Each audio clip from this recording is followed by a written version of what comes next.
جہاں بھی ذکر ہو ان کا وہاں آؤ ضرور آؤ، ملیں جو پھول گلزار نبی کے ان کو چن لاؤ، انہی کی کالی کملی میں شفائے روح ہے لوگو، حقیقی زندگی چاہو تو کملی سے لپٹ جاؤ۔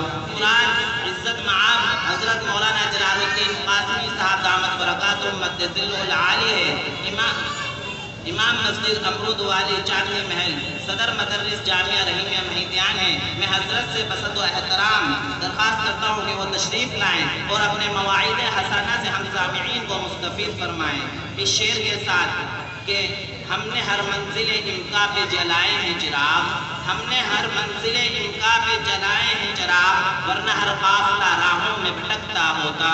الحمدللہ وکفی وسلام علی عبادہ الذین اصطفی ما بعد۔ فقد قال اللہ تعالی فی القرآن المجید والفرقان الحمید هل يستوي الذين يعلمون والذين لا يعلمون۔ قوله تعالى ويرفع الله الذين آمنوا والذين أوتوا العلم درجات۔ قال النبي صلى الله عليه وسلم عليكم بمجالسة العلماء واستماع كلام الحكماء فإن الله تعالى يحيي القلب الميت بنور الحكمة كما يحيي الأرض الميتة بماء المطر۔ محترم حضرات، قرآن کریم کی دو آیتیں پڑھی گئی، اس میں ان آیات میں بھی علم کی فضیلت کو بیان کیا گیا۔ ایک حدیث پاک پڑھی گئی کہ علماء اور صلحاء کی مجلس میں بیٹھنا لازم پکڑ لو۔ اللہ تعالیٰ مردہ دلوں کو زندہ کرتا ہے نور حکمت سے، جیسا کہ مردہ زمین کو اللہ زندہ کرتا ہے بارش کے پانی سے۔ بہرحال وقت کم ہے، تھوڑے سے وقت میں مختصر بات کرتا ہوں۔ بڑے بڑے علماء کرام اور مہمانان اعظام تشریف فرما ہیں۔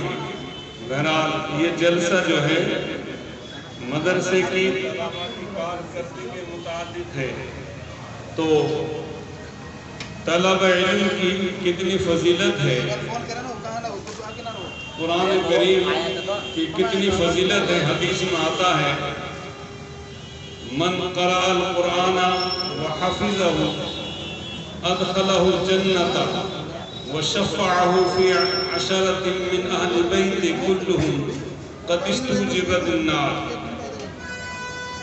حدیث کا ترجمہ ہے جس نے قرآن کریم کو حفظ کر لیا، قرآن کریم کو پڑھا اور اس کو حفظ کر لیا، اللہ تعالیٰ اس کو جنت میں داخل کرے گا، اور اس کے خاندان میں سے 10 آدمیوں کے متعلق اس کی سفارش کو قبول کرے گا، اور وہ 10 آدمی متقی پرہیزگار نہیں ہوں گے، وہ ایسے ہوں گے جن کے بارے میں دوزخ کا حکم ہو گیا ہوگا۔ تو اتنی بڑی فضیلت ہے قرآن کریم کی۔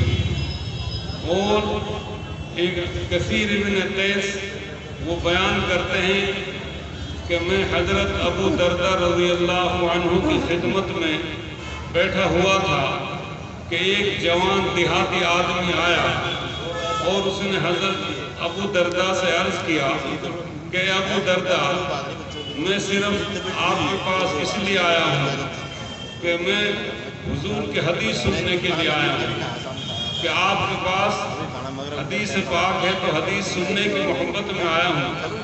حضرت ابو دردہ نے اس کو جھنجھوڑا اور بہت ٹٹولا اور فرمایا فما جا بک تجارت، کیا آپ تجارتی غرض سے آئے ہیں؟ انہوں نے کہا نہیں۔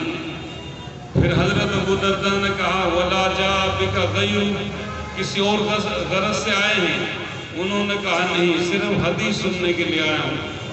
تو حضرت ابو دردہ رضی اللہ عنہ نے ان سے کہا کہ جب آپ کی غرض حدیث سننے کے لیے ہے تو میں حضور کی حدیث سناتا ہوں، اور وہ حدیث یہ ہے من سلک طریقا یلتمسہ فیہ علما سہل اللہ لہ طریقا الی الجنہ۔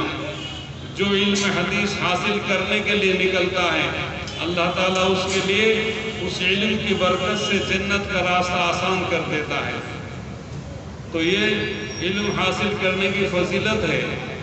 تو یہ علم دین، علم قرآن اور علم حدیث جو ہمارے اکابر نے، ہمارے اسلاف نے ان کے لیے جان و مال کی قربانی دی، اور جہاں مال کی ضرورت پڑی ہاں مال قربانی دی، جسمانی قربانی دی۔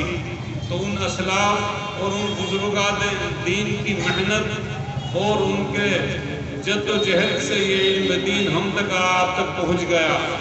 اگر وہ حضرات قربانی نہ دیتے تو ہم اس علم حدیث اور علم قرآن سے محروم ہو جاتے۔ وقت کم ہے تو ایک واقعہ یاد آیا کہ ہمارے اسلاف نے اس دین کے لیے کتنی قربانی دی۔ تاریخ میں ہے کہ مدینہ منورہ کے اندر ایک مشہور مجاہد، مشہور غازی فرخ نام کا ایک آدمی تھا۔ خلیفہ ہارون الرشید کا وہ سپہ سالار تھا۔ ایک موقع پر خلیفہ ہارون رشید نے فرخ سے کہا کہ تم جہاد کی مہم پر جاؤ، عرب سے باہر چلے جاؤ، جہاد کرو، لوگوں کو دین کی طرف بلاؤ، لوگوں کی دین کی دعوت دو، جہاد کے لیے نکل جاؤ۔ اس موقع پر اتفاق سے فرخ کی جو بیوی حمل سے تھی، حاملہ تھی، چلتے وقت فرخ جو ہے ان کو 3000 اشرفیاں دے کر روانہ ہو گئے اور کہا کہ ان کو اپنی ضرورت میں خرچ کرنا اور میں آ کر حساب لوں گا۔ وہ چلے گئے اور جہاد کی میعاد اتنی بڑھ گئی، یہ امید تھی کہ سال 2 سال میں واپسی ہوگی، مگر جہاد لڑتے لڑتے پورے 27 سال گزر گئے اور بیوی کو گھر میں حاملہ چھوڑ کر گئے تھے۔ پیچھے سے جو ہے بیوی کے پاس ولادت ہوئی، لڑکا پیدا ہوا، اس کا نام بیوی نے رکھا ربیعہ، اور اس عورت نے اپنے بچے کو دینی تعلیم کے لیے مدرسے میں داخل کیا، علم دین، علم حدیث سکھایا، اور وہ اتنا قابل ہو گیا، اتنا باصلاحیت ہو گیا کہ مسجد نبوی میں امام الحدیث بن گیا، اور ان کا درس حدیث کا سلسلہ چلتا رہا۔ اور ادھر جو ہے ان کے والد فرخ جہاد میں گئے ہوئے تھے، 27 سال کے بعد واپس ہوئے، اور ان کے والد فرخ ایک فاتحہ نشان کے ساتھ واپس مدینہ منورہ آئے، اور فتح کا نشہ تھا۔ وہ مدینہ کے گلیوں میں داخل ہوئے، اپنے مکان پر آ کر آواز تک نہیں دی، اور اپنے جو ہے ہتھیار سے اپنے دروازے کو کھول دیا، اور اندر سے ایک جوان نکلا۔ جوان نے دیکھا کہ ایک بزرگ آدمی گیٹ پر کھڑے ہوئے ہیں، اور انہوں نے زبردست دروازہ کھول دیا۔ تو اندر سے جوان نے اس بوڑھے آدمی سے کہا، بزرگ سے، کہ یا عدو اللہ اتدخل بیتنا بغیر اذن، اے دشمن خدا تو ہمارے گھر میں بغیر اجازت کے داخل ہو گیا، جبکہ قرآن کہتا ہے لا تدخلوا بیوتا غیر بیوتکم حتی تستأنسوا وتسلموا علی اہلہا۔ وہ جوان بولا کہ قرآن کہتا ہے کہ کسی اپنے گھر کے علاوہ کسی گھر میں داخل مت ہو، یہاں تک کہ سلام کر لو اور اجازت طلب کر لو۔ تم بغیر اجازت کے نہ سلام نہ کلام، نہ جان نہ پہچان، میں تیرا مہمان، تم یوں ہی گھر میں داخل ہو گئے۔ اس بزرگ نے کہا کہ او دشمن خدا، یہ گھر میرا ہے۔ بہرحال ان میں بحث و مباحثہ ہو گیا، بات بڑھتی گئی۔ جوان کہتا ہے میرا گھر ہے، اور وہ بزرگ کہتا ہے میرا گھر ہے۔ محلے کے سمجھدار لوگ بیچ میں آ گئے، اور ان میں بحث و مباحثہ بڑھتا رہا۔ انہوں نے بیچ میں آ کر، چونکہ اس بزرگ کو بھی لوگ محلے والے نہیں جانتے تھے، 27 سال ہو گئے تھے وہاں سے گئے ہوئے، 27 سال کا عرصہ معمولی نہیں ہوتا۔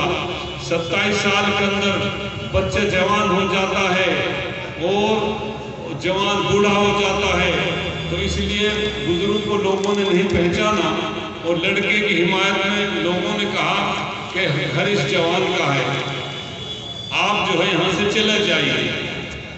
فرخ کو بڑا صدمہ ہوا۔ فرخ نے ایک شرح کھینچی اور کہا یا اللہ یہ کیا قہر ہو رہا ہے، جس فرخ کے ہاتھوں نے اس مکان کو بنایا اور جس فرخ نے اس مکان کو تیار کیا، اسی فرخ کو اس مکان سے نکالا جا رہا ہے۔ یہ اس نے اللہ کی طرف منہ اٹھا کر اور یہ جملے کہے۔ تو جب فرخ کا نام آیا تو 27 سال کے پچھڑے ہوئے شوہر کی آواز بیوی کے کان میں پڑی۔ بیوی نے پہچان لیا کہ یہ تو فرخ میرے شوہر کا نام ہے۔ فوراً لڑکے سے کہا اے لڑکے یہ تو تمہارا جو ہے باپ فرخ ہے، اور آج 27 سال بعد اس کی آواز میرے کانوں میں پڑی، اپنے باپ کو مناؤ اور اس کی خوشامد کرو۔ جوان لڑکا گیا اور گلے سے چمٹ گیا، اپنے والد اس کو لایا، خوشامد کر کے گھر میں بیٹھے۔ بیوی نے اپنے شوہر کو لعنت ملامت کی کہ تو نے اپنے فرزند کو نہیں پہچانا، تو نے اپنے نطفے کو نہیں پہچانا، تم فاتح ہو، غازی ہو، یہی تمہارے گھر کا جو ہے فرزند ارجمند ہے اور تمہارے گھر کا چشم و چراغ ہے۔ بہرحال اتنی دیر میں اذان ہو گئی اور وہ لڑکا ربیہ مسجد نبوی میں چلا گیا، اور مسجد نبوی میں وہ چلا گیا۔ بیوی نے کہا تم کھانا کھاؤ۔ کھانا کھانے کے لیے بیٹھے۔ فرخ نے کہا بیوی سے کہ وہ 30,000 اشرفیاں جو میں دے کر گیا تھا ان کا حساب دو۔ بیوی نے کہا اطمینان سے کھانا کھائیے، ان کا حساب مل جائے گا، اور حساب اس کا ایک ایک پائی کا حساب میں دوں گی۔ اتنے میں وہ بھی مسجد نبوی میں چلا گیا۔ نماز کے بعد فرخ نے جب دیکھا مسجد نبوی کے اندر ایک نوجوان جو ہے جبہ پبہ پہن کر مسند حدیث پر جلوہ فروز ہوا۔ اب فرخ دیکھ رہا ہے، اب بھی نہیں پہچان پایا وہ کہ یہ ربیہ میرا لڑکا ہے۔ فرخ نے دیکھا کہ ایک 25-26 سال کا جوان جس کے درس حدیث میں صاحبزادے بھی قدم گھٹنے ٹیکے ہوئے ہیں، بڑے بڑے امیر زادے، بڑے بڑے شہزادے، بڑے بڑے جو ہے دانشور آپ کی درس حدیث میں منہمک ہیں اور انتہائی ادب کے ساتھ آپ کی درس حدیث میں بیٹھے ہوئے ہیں۔ تو وہ گھر آئے اور گھر بیوی سے آ کر کہنے لگے کہ مدینے والوں نے میرا ذرا بھی استقبال نہیں کیا۔ میں 27 سال جہاد لڑ کے آیا اور ایک جوان بچہ مشکل سے 24-25 سال کا، اس کا اتنا ادب، اس کا اتنا احترام، بڑے بڑے شہزادے، بڑے بڑے حکماء اور عقل مند ان کے درس حدیث میں منہمک ہیں۔ بیوی نے کہا، بیوی نے سوچا اب موقع ہے۔ بیوی نے اپنے شوہر سے کہا کہ یہ بتلائیے تجھے وہ 30,000 اشرفیاں پیاری ہیں یا ایسا غلام، ایسے غلام کو خرید لیا جائے۔ تو فرخ نے کہا بیوی سے کہ اے عورت تو بے عقل ہے، ایسا جوان جس کے درس حدیث میں بڑا مجمع حدیث میں منہمک ہے اور ان سے درس حدیث سے فیضیاب ہو رہا ہے، ایسا غلام، ایسے لڑکا، ایسے لڑکے کے مقابلے میں 30,000 اشرفیاں کیا معنی رکھتی ہیں؟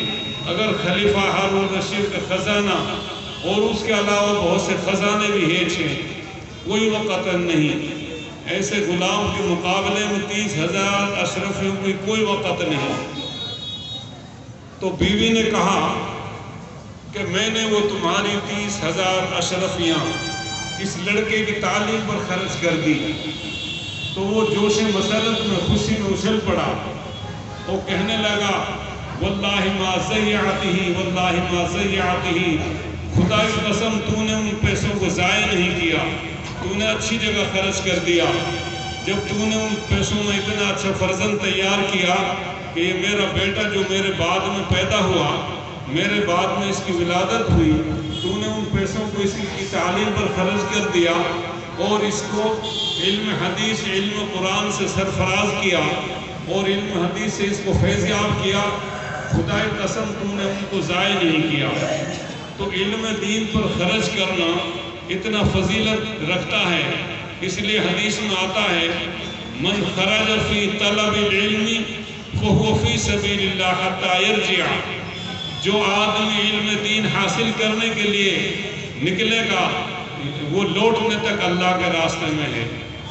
اور اسی طرح جو ہے حدیث ہے، من انفقا درہمن علی طلب العلم فکانما انفقا مثل جبل احد من ذہب الاحمر۔